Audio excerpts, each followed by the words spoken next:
フリーランスイラストレーターの時綿と申します。キャラクターとその世界観を描くのが好きで、主にキャラクターのイラストのお仕事をしています。普段のお仕事はキャラクターのタッチ絵だったり、ミュージックビデオや、カバーイラスト、あと SNS 用のさまざまな告知用のイラスト、あと VTuber さんのライブの舞台のデザイン周りだったりとか、いろいろな方面でお仕事をいただいてます。ワコム製品歴はもう長くて10年以上は使ってます。初めて購入したのは小学生ぐらいの頃にバンブーの板タブを買ってもらったのが最初で、その後インディオスプロスタンドアロン型のモバイルスタジオプロでシンティックプロ27を経て、今回のムービングパッドちゃんを使用してます。ワコムムービングパッドプロ14の第一印象は、とにかく軽くてどこにでも持っていけるという風に感じました。これまで使ってきたシンティックプロ27と同じペンが使えるので、家の中で同じペンを持ってシンティックの方に行って作品を描いたり、ムービングパッドを持ってそのまま描いたり、いろいろなところで使っています。例えばソファーで描いたり、ちょっとしたアイデアを出すときに部屋を変えて、で重い作業になったら、大きい液タブの方に移動したりとか、その気分で部屋を変えられるようになって、すごくストレスが減りました。軽さはもうすごく驚きました。見た目はもうちょっと重いのかなと思って手に取ったら、ほとんどスケッチブックぐらいのイメージで持ち歩けるものなんだなっていう風に感じました。でも本当にどこでも行けるっていう風になったのが、イラストレーターにとっては結構人生を分けるぐらい大きいことで、やっぱりずっと家にいなきゃ仕事ができないっていう風になると、その締め切りの間までずっと家で座ってなきゃいけないっていうのがどうしてもあるんですけど、例えば上京して家族と離れて暮らしてる人とかで、どうしても液タブは持っていけないっていう人もいるんですけど、これぐらい軽くなったら、家族が何かあった時に仕事も持って駆けつけるっていうこともできるし、安心感が全然違うっていうふうには思います。使い心地はまず画面がとっても目に優しくなったなっていうふうに思っていて、反射が少ないっていうのと、表面のサラサラした感じがペンとの相性も良くて、線が引きやすいというふうに感じてます。あと屋外で使用しても画面の中でどんな色を使ってるかっていうことを認識できるなというふうに感じていて、家でも場所が変わっても同じような感覚で描けるっていうところがすごく気に入っています。描きやすいということに特化されてるんだっていうところの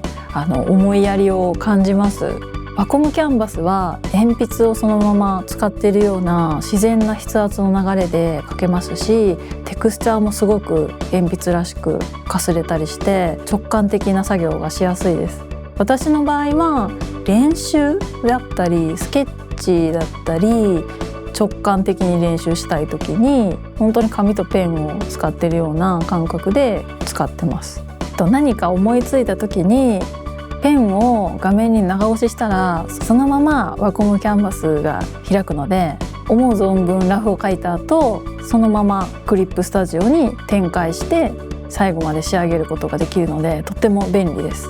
ワコムシェルフはまだ手探りなところもあるんですが、クリップスタジオのデータがそのままサムネイルで表示されて、で内部に保存されているデータも一覧できるので、すごく見やすいなというふうに思ってます。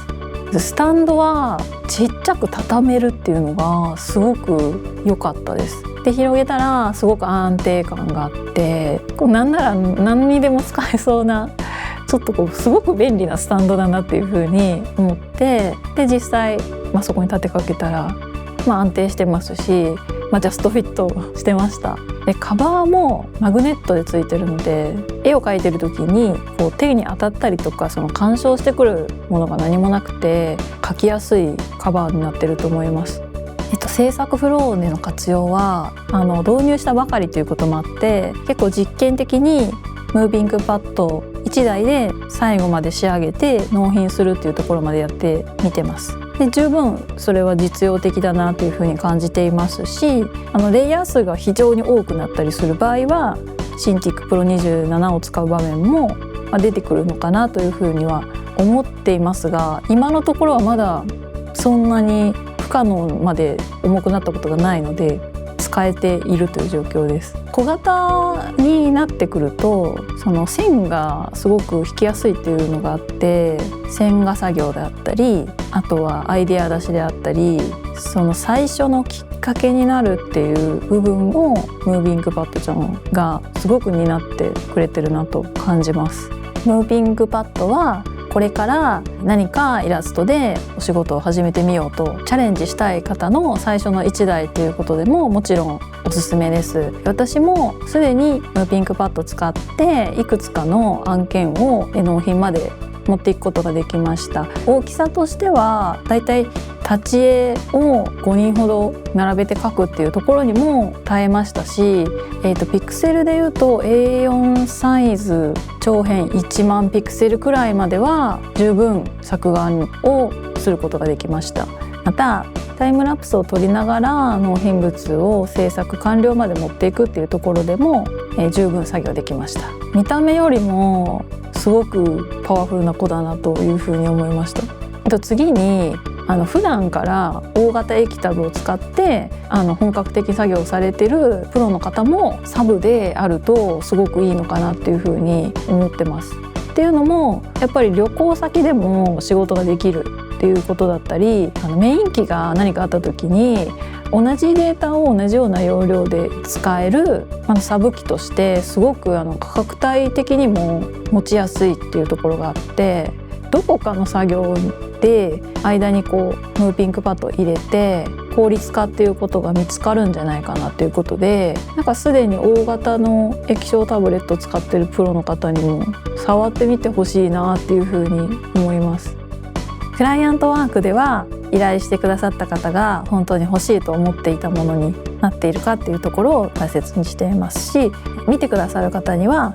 楽しんでもらったり、何か感情を動かせるような絵を描けたらと思っていて、そういった意味でも自分が思いついたものをその場で形にできるっていうところにすごく近づけてくれたので、ムービングパッドが相棒としてこれからも仲良くしていきたいです。これからクリエイターを目指されたいという方にお伝えしたいことは、自分に合った道具があるっていうことはとても自分にとって助けになりますので、皆さん自分の手に馴染む道具を探したり、いろんなことを試して馴染むような、環境を作っていくっていうことはとても大切なことだと思います。応援してます。